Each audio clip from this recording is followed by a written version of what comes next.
Señor presidente. Pues bien, hemos presentado esta PNL para reivindicar la figura y solicitar la divulgación de la figura histórica extraordinaria de Juan Latino, lamentablemente desconocida por la mayor parte de la sociedad española. He aquí que tenemos en nuestra historia a la primera persona de raza negra en publicar un libro, la primera persona de raza negra en ocupar una cátedra universitaria, y no la celebramos adecuadamente, ¿no? Ese es el sentido de esta proposición. Juan Latino parece haber nacido, el que es Juan de Sesa, después conocido como Juan Latino, parece haber nacido en 1518, no se sabe muy bien si en África o ya en España, hijo de una madre esclava africana. Él se atribuyó siempre un origen etíope, probablemente infundado, es decir, él buscaba el prestigio asociado a la marca Etiopía, Etiopía como la nación cristiana africana, es decir, una de las primeras naciones cristianas, incluso en los Hechos de los Apóstoles. Figura el episodio de la conversión del eunuco etíope enviado por la reina Candace, ¿no? En el capítulo 8 de Hechos de los Apóstoles. Bien, seguramente procedía de la costa occidental africana, que es donde los mercaderes esclavos portugueses solían abastecerse de su siniestra mercancía humana. Fue adquirido, en todo caso, él o su madre, por la familia aristocrática de los González de Córdoba. Fernández de Córdoba, ¿no? Los descendientes del gran capitán.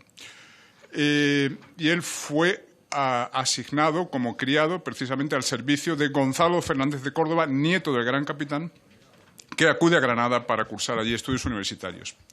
Y bien, dicen las crónicas que el joven Juan de Sesa, a quien estaba vedado el acceso a las aulas, no tanto por el color de su piel, sino por su condición de criado, se quedaba, es decir, detrás de la puerta y acercaba el oído a la puerta de las aulas para intentar captar parte de las explicaciones, ¿no?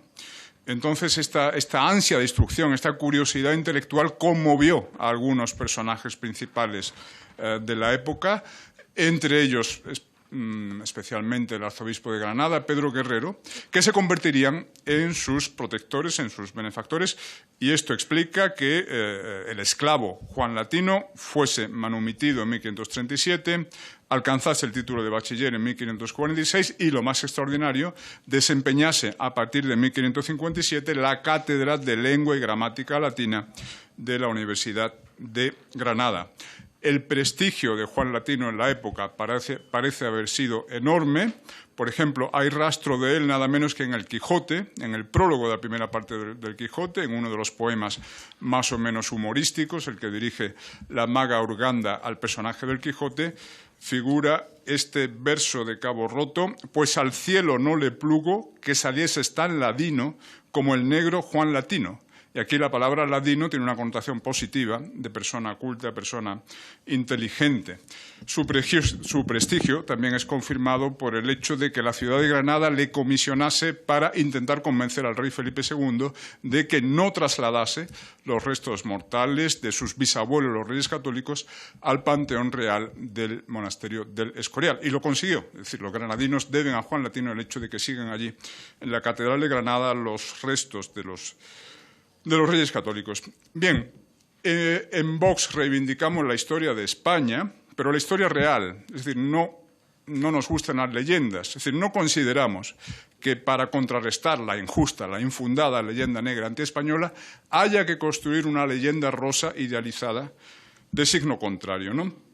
Quiero decir esto porque ciertamente es una realidad la esclavitud. Es cierto que existió la esclavitud en España y en las Indias en el siglo XVI, y es cierto que había discriminación racial.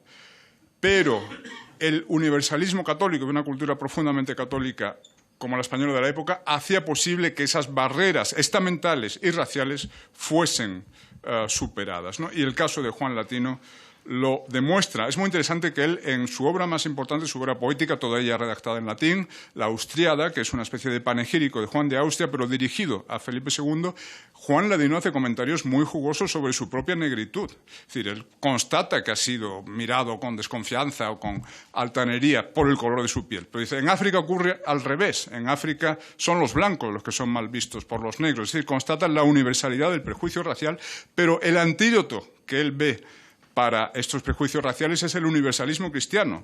Por eso en la Austriada figuran estos versos: si Cristo, dador de la vida, no desprecia a los oscuros, tú, como rey católico, mira legítimamente a tu bate. Es decir, tú que eres un rey católico no puedes ser racista, ¿no?